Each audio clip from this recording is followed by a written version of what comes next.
Hey guys, it's Kevin on the Murder for Guys. I'm reviewing this a movie that I was very 50-50 on how it was really going to turn out, and that of course is the reboot of Tomb Raider.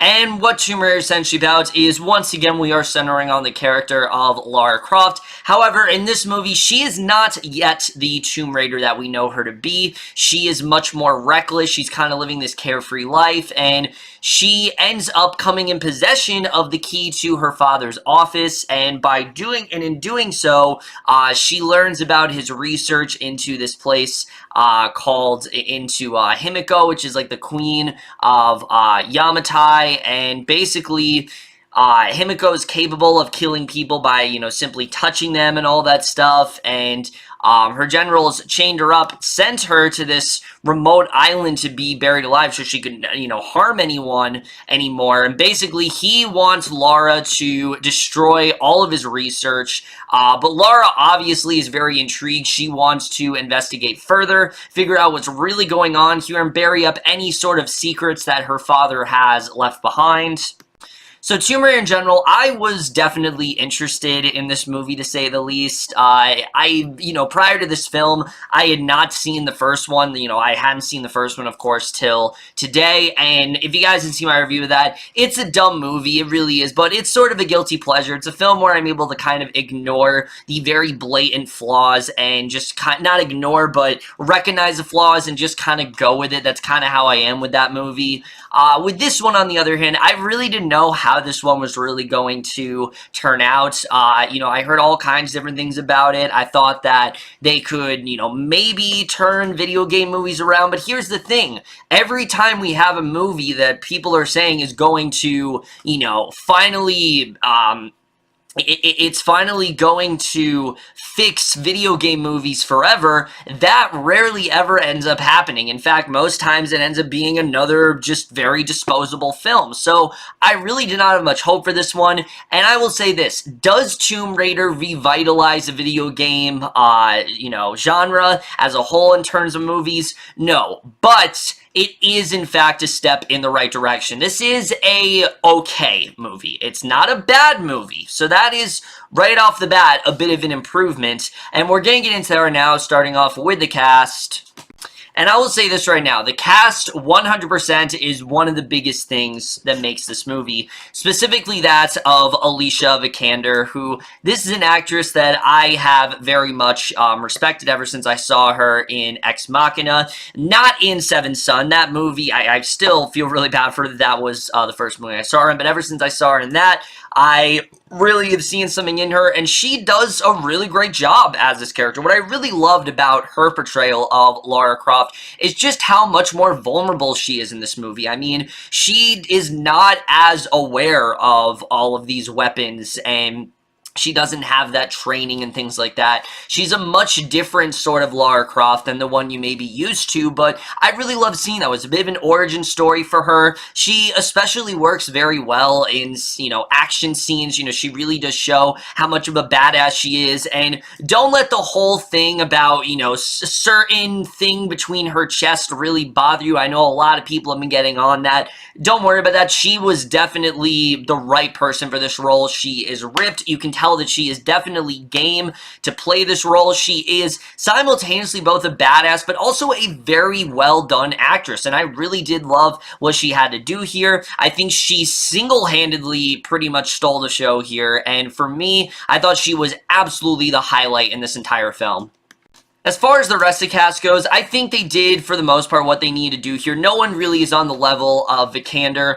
Dominic West, I think he did, like I said, he played his part pretty well here, whether it was through archives or through flashbacks. I thought he was pretty good. Walton Goggins, this is an actor I very much do respect, but ever since something like The Hateful Eight, I don't really think this is, he's been getting that great of roles, and he is good here. The villain he plays will get to a little bit, but, you know, he does his thing, talking under his breath a lot, you know, in this sort of, like, whispery tone, and he does a good job with it overall. I've always enjoyed Walton Goggins as an actor. Is he ever going to find another Boyd Crowder role again? I don't really think so, but he's still a really dynamic actor, and I do think he did a pretty good job. You know, Daniel Wu, Kristin Scott Thomas, like I said, I think everyone played their part pretty well, just no one really on Vikander's level here.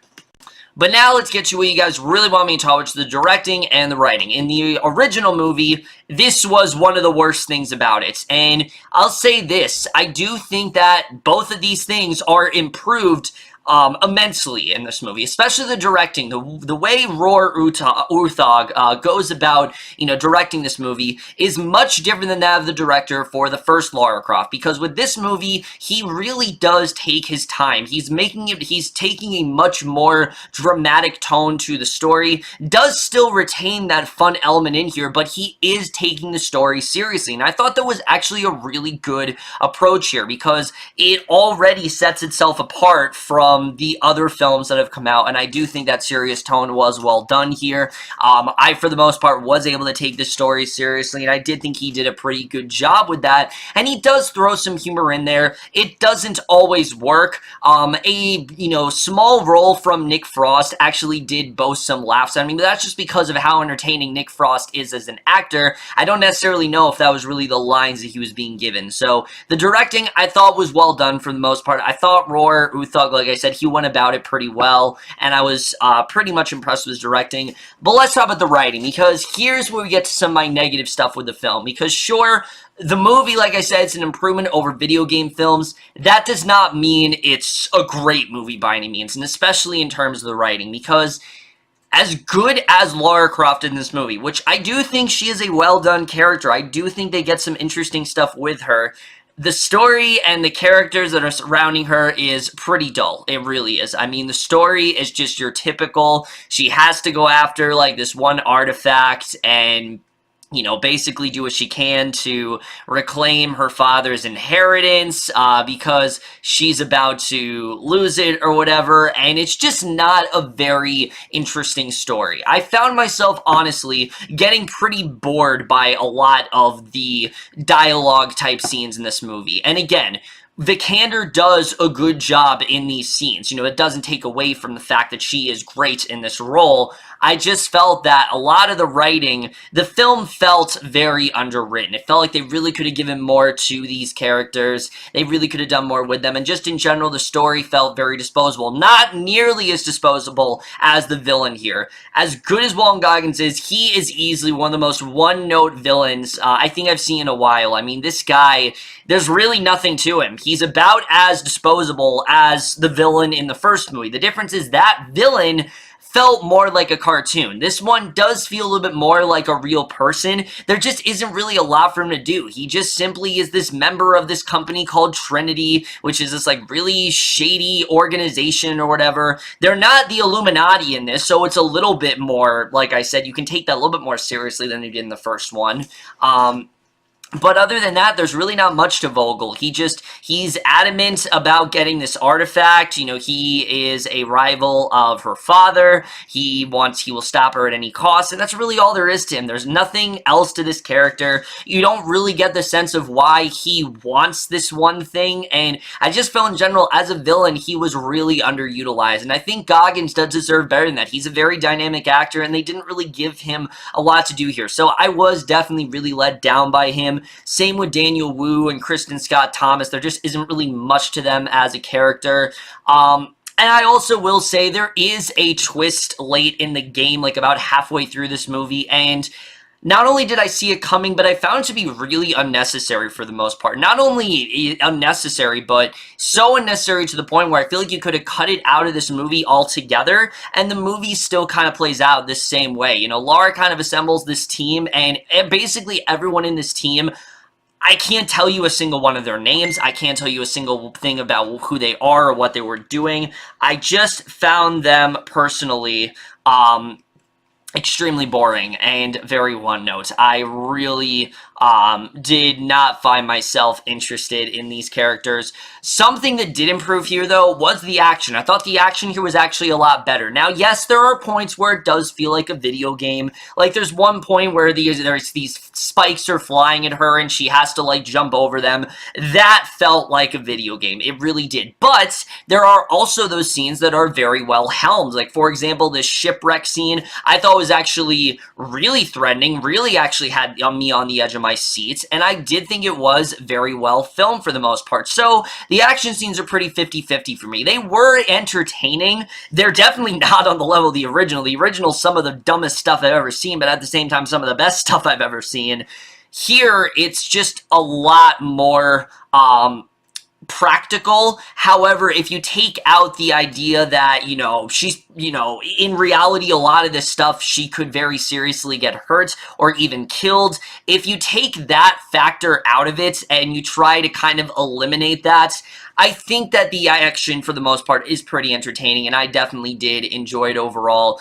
There are definitely some very well-done scenes here, and again, Vikander she handles it pretty well. She really does take command of all the action scenes, and I was definitely very impressed by that. I don't know if she did her own stunts or whatever, but she definitely did a really good job. The score is whatever. There's really not much to it here, and the editing. Here's the thing. I will definitely say this. This movie is way too long. It really is. The first act of this movie is honestly really boring. I really was not into it that much. I thought it was honestly pretty badly handled. It takes a long time for the story to get going, and it just was not a very good introduction to the character. I felt they could have done a lot more with her, and they just, you know, luckily they do eventually get into the interesting stuff, but just in general, because this is an origin story, the first half of the movie is really slow, and it just wasn't really anything all that interesting.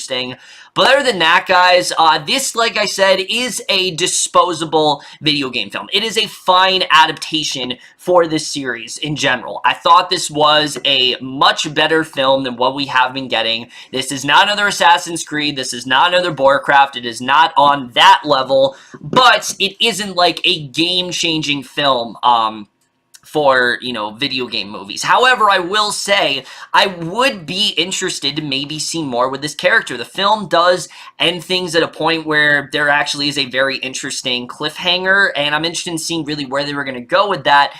That being said, I'm not really sure if it's going to happen solely because of the fact that when I saw this film, there was barely anyone in my auditorium, so I don't know. I mean, it's very unlikely that there will be a sequel, but at the same time, there very well could be. I'm not entirely sure. I'd love to see Alicia Vikander just come back just for that reason in general. I think her performance is enough a reason to check this movie out. They also didn't over-sexualize her. That's also something I will say. You know, she did feel like a real person. I was happy about that overall. But either way, guys, I thought Tomb Raider, like I said, was just okay. And I am going to give Tomb Raider overall, ironically, the same grade I gave the first one, except this one I actually took seriously. And that, of course, is a C. But over, guys, my review of Tomb Raider. Let me know what you guys thought overall. Left your thoughts. And like I said, this is simply just a disposable video game film. That's really the best way to describe it. It's something I'm probably going to forget very quickly, but for the most part, it did entertain me watching it. But that's it for this video. Hope you enjoyed. I'll see you guys in my next video, and I will see you guys for that. Okay, bye.